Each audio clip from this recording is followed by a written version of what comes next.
Hello my students, आज की इस वीडियो के अंदर हम डिस्कस करने जा रहे हैं रिफ्रैक्शन से रिलेटेड दो मेजर प्रॉब्लम्स। बच्चों, पहला क्वेश्चन ये था कि सर हमें ये बताएं कि सम टाइम लाइट जो है वो एक मीडियम से दूसरे मीडियम में जाते हुए बेंड होती है, सम टाइम बेंड नहीं होती। तो पहले तो ये बताएं कि अगर लाइट बेंड ना हो तो क्या ये रिफ्रैक्शन है या रिफ्रैक्शन नहीं है। उसमें जो एग्जांपल बच्चे ने कोट की वो क्या, उसने ये एग्जांपल बताई कि ये हमारे पास प्रिज्म है, यहां से लाइट आ रही है, स्ट्रेट पास करती है, तो यहां पर बेंडिंग नहीं हुई लाइट की, तो क्या ये रिफ्रैक्शन है या रिफ्रैक्शन नहीं है।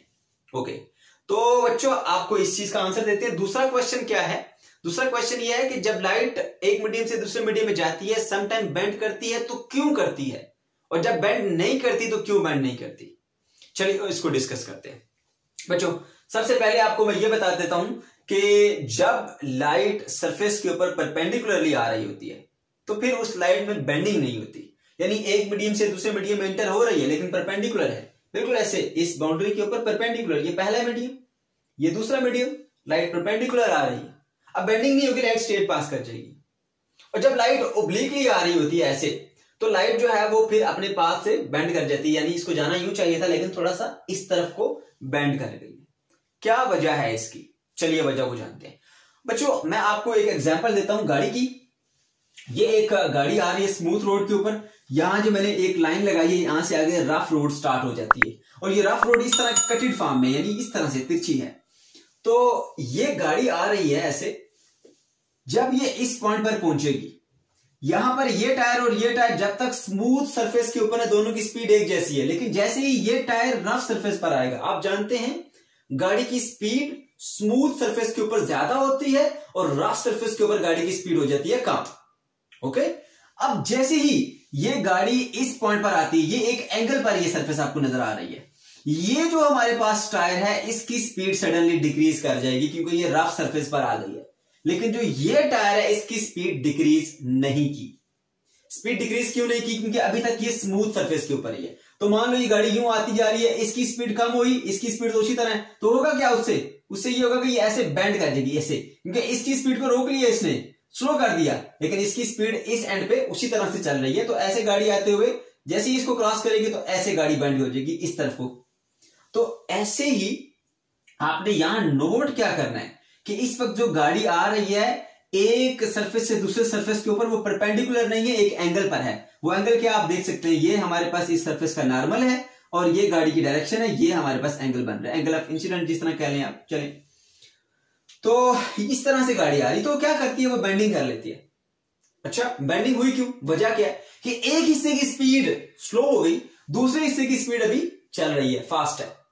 तो एक हिस्से की स्पीड स्लो हो, दूसरे हिस्से की स्पीड फास्ट हो, तो उससे क्या होता है गाड़ी अपनी डायरेक्शन को चेंज कर लेती है। ऐसे ही आपने देखा होगा समटाइम बाइक पे जाते हुए अचानक आप बैक ब्रेक लगाते हैं तो क्या होता है, टायर जो है वो इससे स्लिप कर जाता है, स्किड हो जाता है। तो ऐसा क्यों कि एक टायर की स्पीड ज्यादा है, पिछले टायर की स्पीड कम है, तो वो अपनी डायरेक्शन चेंज कर लेता बाइक, तो ऐसा होता है। ओके, अब हमने जो लाइट को सपोज किया होता है एक बीम हमने लगाई होती है पूरी फिजिक्स के अंदर, बीम ऑफ लाइट, लेकिन एक्चुअली अगर हम देखें ना बच्चों, लाइट एक एक्सटेंडेड बॉडी की तरह बिहेव करती है, एक एक्सटेंडेड बॉडी आप इसको कंसीडर करेंगे। ओके, तो जैसे ये गाड़ी है ना एक खास एंगल पर आ रही है तो अपनी डायरेक्शन चेंज करती है, इसी तरह ये एक्सटेंडेड बॉडी जो लाइट आ रही है ना बच्चों, ऐसे जब एक मीडियम से दूसरे मीडियम में जाती है, देखिए अब इसका यहां पर नोट करें, कुछ हिस्सा जो है वो ग्लास में इंटर हो चुका है लेकिन कुछ हिस्सा अभी भी एयर में है। तो जो हिस्सा ग्लास में आ गया उसकी स्पीड स्लो डाउन हो जाएगी, क्योंकि लाइट की जो स्पीड होती है ग्लास के अंदर वो कम होती है, लेकिन जो लाइट की स्पीड होती है हमारे पास एयर में वो फास्ट होती है। ये इस एंड की स्पीड हाई होगी, इस एंड की स्पीड लो होगी, तो क्या होगा, ये बेंड कर जाएगी। जैसे यूं आ रही है, इधर इसको कोई रोकने वाला है, यानी इसकी स्पीड स्लो डाउन होगी, तो ये क्या करेगा, ऐसे बेंड कर देगा। इसलिए लाइट यूं आती है तो ऐसे बेंड कर जाती है टुवर्ड द नॉर्मल, जब वो डेंसर मीडियम से रेयर मीडियम में जाती है, रेयर मीडियम से डेंसर मीडियम में जाती है, यानी एयर से ग्लास में। एयर हमारे पास रेयर मीडियम होता है, ग्लास हमारे पास डेंसर मीडियम होता है। तो अब आपको बात समझ आ रही होगी कि आखिर ऐसा क्यों, लाइट बेंड क्यों हुई।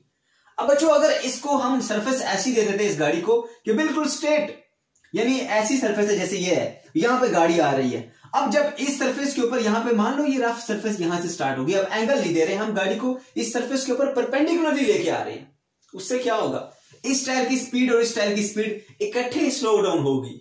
अब यहां इस ट्रैक के ऊपर स्पीड ज्यादा थी, रफ ट्रैक के ऊपर आके स्पीड कम होगी, लेकिन दोनों टायर की स्पीड एक जितनी कम होगी। उससे क्या होगा, फिर ये गाड़ी बेंड नहीं हो जाएगी। बेंड कब होती है, जब एक हिस्से की स्पीड हाई, एक हिस्से की स्पीड लो। यहां पर दोनों की स्पीड डिक्रीज होगी अगर वो परपेंडिकुलर है इस सरफेस के ऊपर, ये रफ और प्लेन सरफेस के ऊपर, तो फिर ये बेंडिंग नहीं करेगी, स्पीड तो डिक्रीज होगी but there will be no bending. Okay, इसी तरह से जब लाइट ऐसे परपेंडिकुलरली आती है सरफेस के ऊपर, तो देखिए यहां पर एक, यहां पर जो हिस्सा इंटर हो चुका है लाइट में, लाइट का ग्लास में इधर से भी इंटर है। अब ऐसा नहीं है कि इसका कुछ हिस्सा जो है वो हमारे पास इसमें हो एयर में और कुछ हिस्सा ग्लास में। जो हिस्सा इसका ग्लास में इंटर हो चुका है पूरी तरह इंटर हो चुका है, और जो हिस्सा एयर में है वो पूरी तरह से एयर में। तो इस तरह से अब क्योंकि जिस तरह गाड़ी के दोनों टायर की स्पीड एक जितनी डिक्रीज होती है, तो फिर गाड़ी स्किड नहीं करती, यानी गाड़ी अपनी डायरेक्शन चेंज नहीं करती, बेंड नहीं होती। इसी तरह जब लाइट एक एक्सटेंडेड बॉडी के तौर पे होते हुए जब आती है एक मीडियम से दूसरे मीडियम में जाती है, तो बिल्कुल स्ट्रेट पास कर जाती है, इसमें बेंडिंग नहीं होती। बेंडिंग बच्चों कब होगी, जब उसका एक हिस्से की स्पीड हाई हो और एक हिस्से की स्पीड लो हो, और ऐसा उसी सूरत पॉसिबल है जब ये एक एंगल पर आ रही है, यानी ओब्लिकली आ रही हो, अदर देन 90। हम 90 के अलावा किसी एंगल पर आ रही है ऐसे, तो बच्चों अब क्या होगा, अब इसके कुछ हिस्से की स्पीड, कुछ हिस्सा एयर में होगा, कुछ हिस्सा ग्लास में होगा, तो कुछ हिस्से की स्पीड हाई होगी, कुछ हिस्से की स्पीड लो होगी, इस तरह फिर वो बेंड हो जाएगी। तो अब आपको बात क्लियर होगी। अब दूसरे क्वेश्चन की तरफ आते हैं कि क्या ये रिफ्रैक्शन होती है या नहीं होती जब लाइट बेंड नहीं होती। तो बच्चों देखिए, जब लाइट ओब्लिकली आती है यानी अदर देन 90 डिग्री पे, फिर तो इसमें बेंडिंग आपको क्लियर नजर आती है, हम इसको रिफ्रैक्शन कहते भी हैं। लेकिन जब लाइट बिल्कुल परपेंडिकुलर हो ऐसे, अब ये बिल्कुल स्ट्रेट आ रही है इसकी सरफेस के ऊपर, बाउंड्री के ऊपर 90 डिग्री का एंगल बना रही है, अब ये कोई बेंडिंग नहीं करेगी, बिल्कुल स्ट्रेट पास कर जाएगी, यहां पर रिफ्रैक्शन होगी। ऐसा नहीं कि ये रिफ्रैक्शन नहीं है, ये रिफ्रैक्शन है, क्योंकि बच्चों हमने ये समझा होता है कि bending is refraction. No, bending is not refraction, there is a change in speed. ये जो स्पीड में चेंज आ जाना ना, बस यही रिफ्रैक्शन है। बेंडिंग उसका एक इफेक्ट है, bending itself is not refraction, bending is effect of refraction. तो बच्चों जब लाइट एक मीडियम से दूसरे मीडियम में जाती है तो उसकी स्पीड में डिक्रीज आ गया या इंक्रीज आ गया, यानी स्पीड में चेंज आ गया, तो रिफ्रैक्शन हो गई। बेंडिंग होती है या नहीं होती, इससे हम रिफ्रैक्शन को रिलेट नहीं करेंगे। तो ये जो कंफ्यूजन थी कि यहां पर बेंडिंग नहीं हुई, क्या ये रिफ्रैक्शन है कि नहीं, बच्चों ये रिफ्रैक्शन है। तो ये था हमारा आज का टॉपिक। अगर आपका कोई भी क्वेश्चन है तो कमेंट सेक्शन के अंदर आप जरूर पूछ सकते हैं।